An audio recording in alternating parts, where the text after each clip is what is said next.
We know so much now. We know why parasites are the literal worst. So now it's time to occupy ourselves with a more applied question. What do we do about this? That's what will fill the last two lessons. And today, we'll begin with looking at how people have and do deal with this parasite problem. So, how do they? By parasite cleansing. And what exactly is a parasite cleanse? It's where you temporarily consume ingredients that kill and help to extract parasites from the body. Often, these ingredients are herbs, certain foods, or earth or clay. Though recently, this list can be extended to include any of the many antiparasitic drugs on the market. You also may need to avoid certain activities or foods. For example, you may need to avoid eating raw sushi or pork products to avoid re-exposure. It's important to mention that the goal of parasite cleansing is to lower the body's parasite load, not to eliminate it altogether. After all, we don't know if that's even possible, and it's highly likely that we'll continue to be exposed at some point in our lives. So we'll explain a lot more about this goal tomorrow, but keep it in the back of your head. Maybe you're wondering, how long have humans been parasite cleansing? The answer may surprise you. Humans have been parasite cleansing for as long as we have been keeping records. Parasite cleansing is in these records. So make no mistake, this is an ancient tradition that is even viewed as sacred in many cultures. In fact, in the trajectory of our ancestral history, we modern humans are the weird ones for not doing this regularly like they did at every other point in our existence. So let's look at some examples. Parasites and cleansing are as old as the pyramids, according to this book. Inside is a table of all of the different antiparasitic ingredients that were traditionally used by the Egyptians to expel worms. Some of these ingredients I still use with my clients today. We see things like coriander, sandalwood and anise, cow milk and honey, juniper, pomegranate, and myrrh. Pretty familiar, huh? They also mention in the book that myrrh was actually confirmed by more modern Egyptians in literature to be effective in bestowing antiparasitic effects on trematode worms. And this is actually the case for many of the historically used antiparasitic herbs. There is now an abundance of literature showing that they do exactly what they were intended to do. They help to kill off parasites. And in fact, I find that herbs are often even more potent than the pharmaceuticals that we can use against parasites. So, this is an important idea to remember.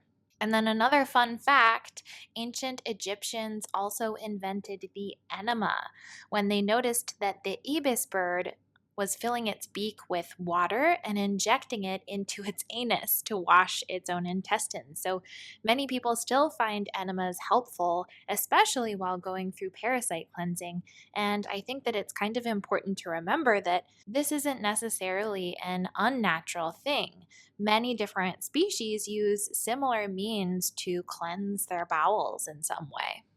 Beyond the Egyptians, there was, of course, Hippocrates, the genius who hit us with the quote, "All disease originates in the gut." Such a smarty pants.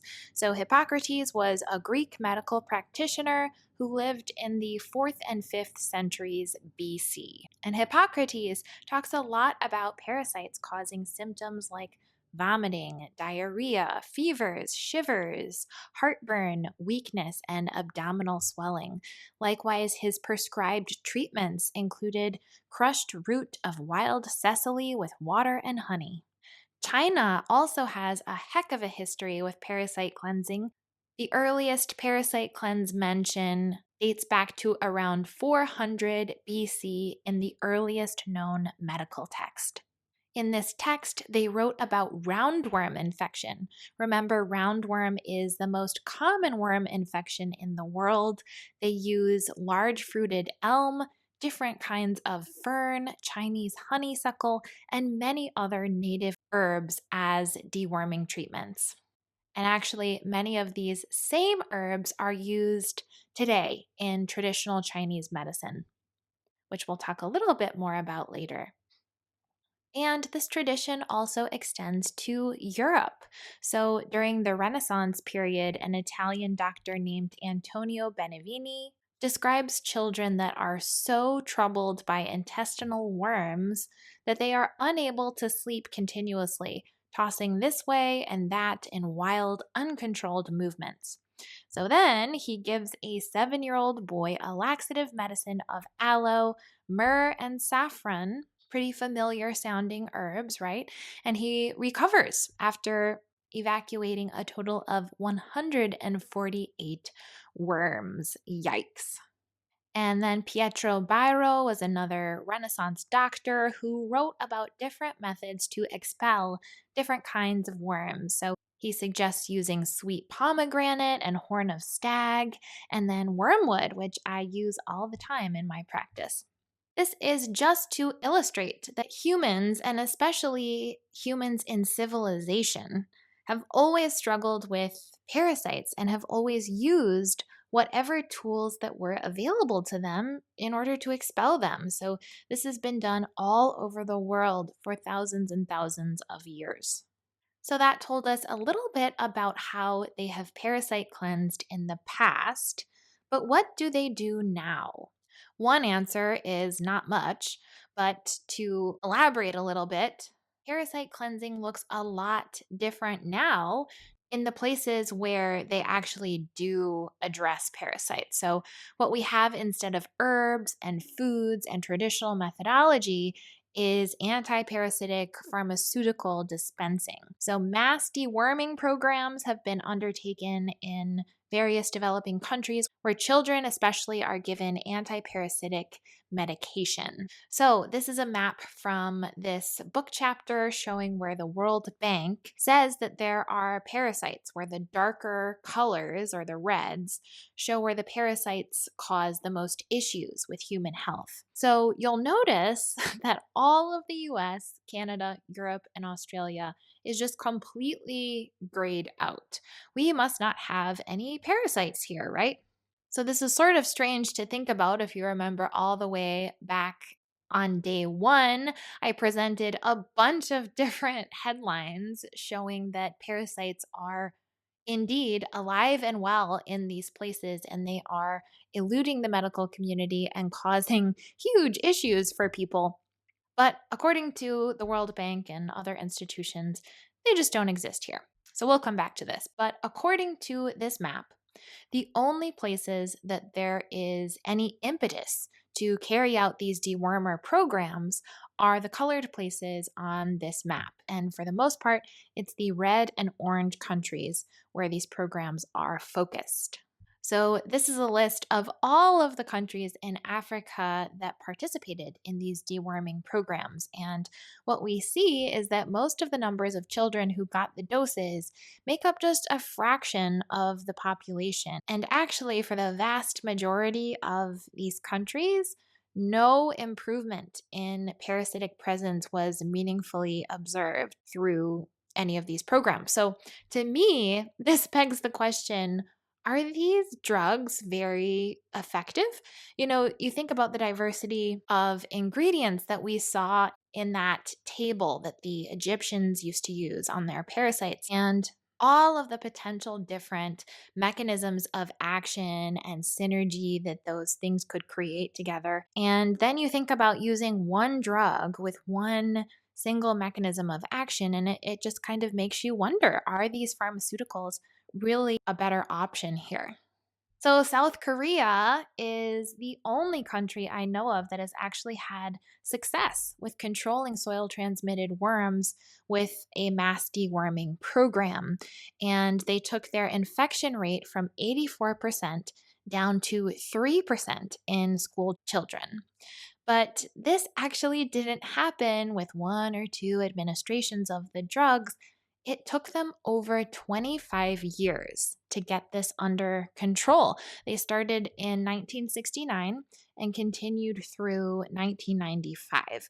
So, this really speaks to how stubborn these infections can be. You have to be consistent and persistent. And in South Korea's case, you have to go at it for 25 years. And so I think this is great evidence that if we're going to parasite cleanse and potentially conceive that maybe we are dealing with parasites to some extent, then we have to be persistent and consistent about it. We have to parasite cleanse at least a couple of times a year to ensure that we are staying on top of it. And so that brings us to the only known herbal parasite cleanses that I am aware of in our modern world, which happen through things like traditional Chinese medicine, which is perhaps the most popular alternative medicine option in the developed world. So, Chinese medicine utilizes many herbs that are anti-parasitic in nature. For good reason, traditional Chinese medicine is very popular. People find it to be effective, and I truly believe that this is playing a role here because they actually have preserved some of these parasite cleansing methods. So, even though it is probably the most popular alternative medicine modality, very few people use alternative medicine in general. And so, the people who are doing this are likely a very small number. And then, of course, there are probably still quite a few indigenous peoples and cultures across the globe who use their own traditional medicine to parasite cleanse, but they're just sort of unknown to me. I couldn't find much information about that. All right, so back to this silly map. So, if you live in any of these grayed out areas on the map where the World Bank and other institutions have just kind of decreed that there are no parasites, then you've got kind of a problem, right? You don't have access to dewormer medicine through your doctor.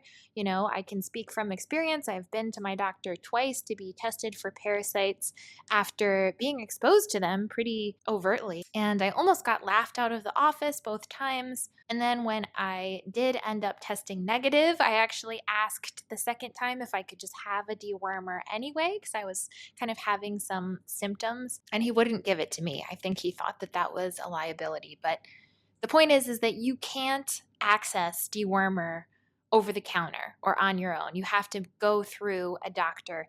And in the developed world, most doctors are sort of trained not to be super liberal with this and not to dole this out a whole lot. And then the other problem in these gray areas is that traditional medicine methods have largely disappeared unless you are somebody who practices traditional Chinese medicine. And so you don't really have a whole lot of options for how you might want to tackle this problem on your own if you decide that it is a possibility for you.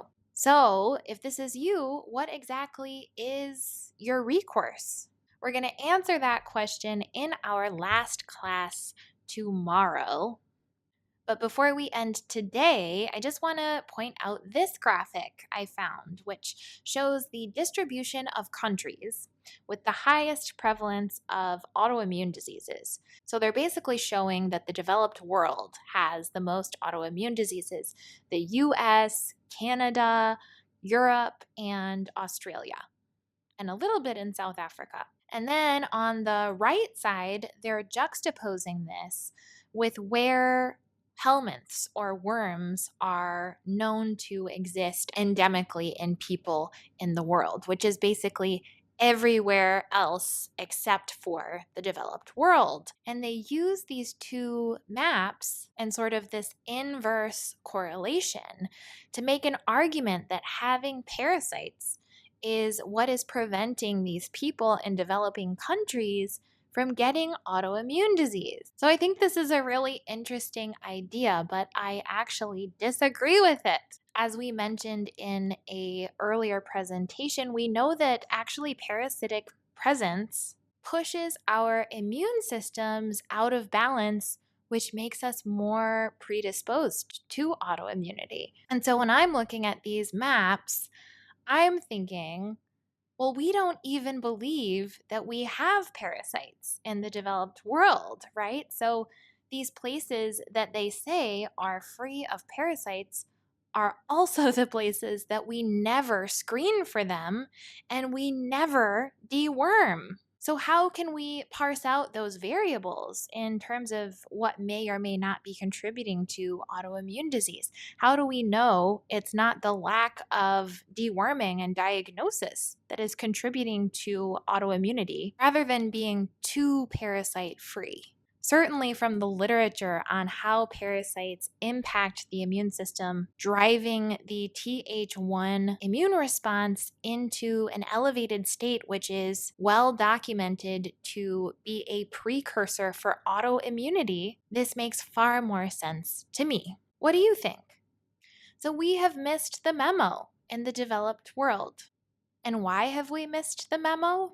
As a former field biologist who spent the first decade of my career intimately observing natural ecosystems, I have come to believe that this is because we have the illusion that we are somehow separate from nature and can therefore stop worrying about it. It's become a really normal thing for most of us in our society to feel disconnected from our bodies. We're incredibly busy. We're always distracted by screens. And then when we do notice something and bring it up to our doctor, many of our institutions would just tell us that we're crazy. I've experienced this personally, and I know that many of you guys have too. But the truth is that nature isn't separate from us at all. Nature is everywhere, even in the city. So think of all the stuff that we get exposed to in urban environments. Have you ever been walking on the sidewalk and stepped on dog poop? Have you accidentally touched chewed gum or some other unknown bodily looking secretion in public? Do you use public toilets? Do you eat sushi? There's a whole other world that we can't see, and parasites are a part of it. So let's recap. Parasite cleansing is ancient, and it has a culturally rich history. Many cultures still parasite cleanse at least once per year in the developing world with dewormers or with traditional medicines. However, this practice is absent in the developed world due to a false belief that it isn't necessary, as well as a lack of options to do so. Oh my goodness, tomorrow is our last day and it is a biggie. We're talking practical tips and tricks for parasite cleansing and covering the do's and don'ts. I see so many people making parasite cleansing mistakes, and I want to save you some headache. So check out tomorrow's video to get all the lowdown. Later, skater.